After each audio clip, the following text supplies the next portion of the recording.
February 1692, a quiet village in Massachusetts. A 9-year-old girl starts having strange fits. She crawls under furniture. She screams at nothing. She bites her tongue. Her body contorts in ways that seem impossible. Doctors are called from nearby towns. They've never seen anything like this. They try prayers, they try medicine. Nothing works. Their verdict? The evil hand is upon her. This is witchcraft. The girls point fingers. Their target? Tituba, an enslaved woman from Barbados. She's different. She speaks with an accent. She tells stories of voodoo and magic. Under pressure, she breaks. She confesses. But she doesn't just confess. She gives them what they want. Names. Names of other witches. Names of people in the congregation. Names that will tear the community apart. March 1st, 1692. The courtroom is packed. Farmers leave their fields. Women bring their children. Everyone wants to see. Tituba stands before the magistrates.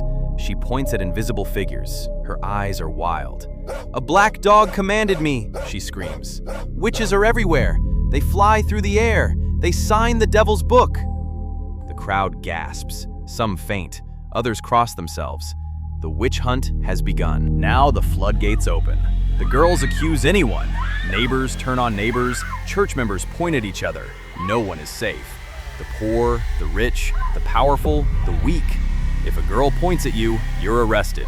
If you're arrested, you're tried. If you're tried, you hang. But what started this panic in the first place? Sarah Good is the first to be arrested. She's homeless, pregnant, begging on streets, an easy target. In court, she pleads innocent. Her voice cracks. "I'm no more a witch than you are a Christian," she says. But her words fall on deaf ears. The verdict is already written before she speaks. June 10th, 1692, Gallows Hill. Sarah Good stands on the ladder, the noose around her neck. Below her, the crowd watches in silence. The executioner waits. Her last words echo through history. "I'm no more a witch than you are." They hang her. Her body swings in the wind. She's the first of many. The blood starts flowing. Then comes Rebecca Nurse. She's 71 years old, a church saint, a woman of unblemished reputation. When she enters the courtroom, people whisper, "This cannot be." When the jury returns, they say the unthinkable, "Not guilty." For a moment, justice seems possible. For a moment, reason prevails. But outside the courthouse, a mob gathers. Torches lit, voices raised. They demand her death. They won't accept "not guilty." The crowd's rage echoes through the walls. The judges hear every word. They feel the pressure. They know what happens if they displease the mob. The judges panic. They call the jury back. "Reconsider," they say. The pressure is immense. The jury leaves again. They argue among themselves.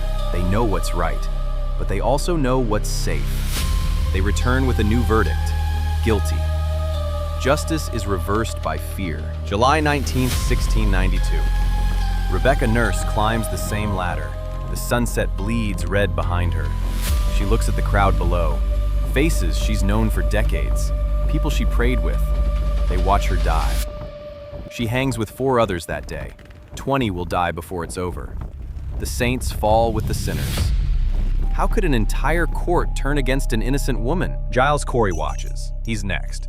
But he knows the law. He's a smart man.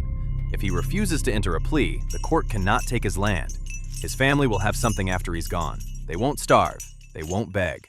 So he stands before the judge and says nothing. September 19th, 1692. A field near the jail. They lay boards on his chest, then stones, heavy stones. "Enter a plea," they say. He says nothing. More stones. His ribs crack. He still says nothing. The pain is unimaginable, but his silence is stronger. 2 days pass. The pile grows. Sheriff asks one last time, "Enter a plea?" Giles Corey looks up. His eyes are bloodshot. His voice is barely a whisper, but his last words echo through history. More weight. Then silence. He dies protecting his family's future. A hero no one remembers. Look at the map. The Putnam family. They were the loudest accusers. Their daughters started the fits. Their father led the charges. Their neighbors, now dead. Their land, Suddenly available. Coincidence? Or conspiracy? In Salem, land and blood mixed like rain and mud.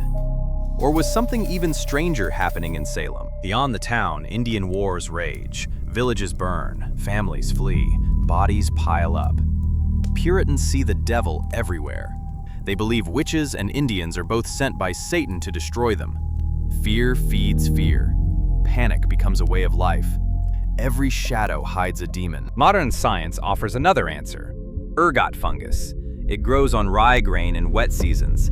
It contains chemicals similar to LSD. It causes hallucinations, convulsions, madness. The girls weren't possessed, they were poisoned. Were the girls sick or possessed?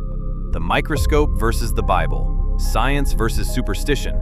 But if it was just a fungus, why did the trials suddenly stop? Then it hits too close to home. Governor Phipps arrives. He's powerful, he's protected, he thinks he's safe, until they accuse his wife. Now the court has gone too far. Now the powerful feel the fear.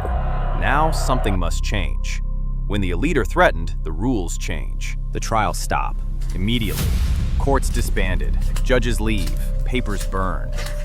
But for 20 families, it's too late. Their loved ones are already dead. Their bodies already buried in shallow graves. Justice arrives, after justice was denied. The system corrects itself only after it kills. 20 graves on Gallows Hill. 200 accused. Hundreds of lives destroyed. Families torn apart. Children orphaned.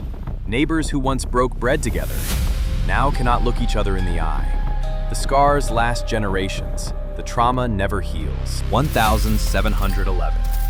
The government offers compensation. £578 to the families, about $100,000 today. But no apology, no admission of guilt, just coins on a table. As if money could bring back mothers, as if silver could resurrect the dead. They paid blood with metal. 3 theories, 3 possibilities. Mass hysteria, fear spreading like fire through dry grass. Ergot poisoning, nature's cruel joke. Land conspiracy, the oldest motive in history. Which one fits? Which one explains the madness? The truth is probably all 3, or none. We may never know the truth. The records are burned, the witnesses are dead, the graves are overgrown. But you are the jury now. 300 years later, you decide. Which theory fits Salem? Drop it below. I read every comment. And remember, history is written by those who ask questions.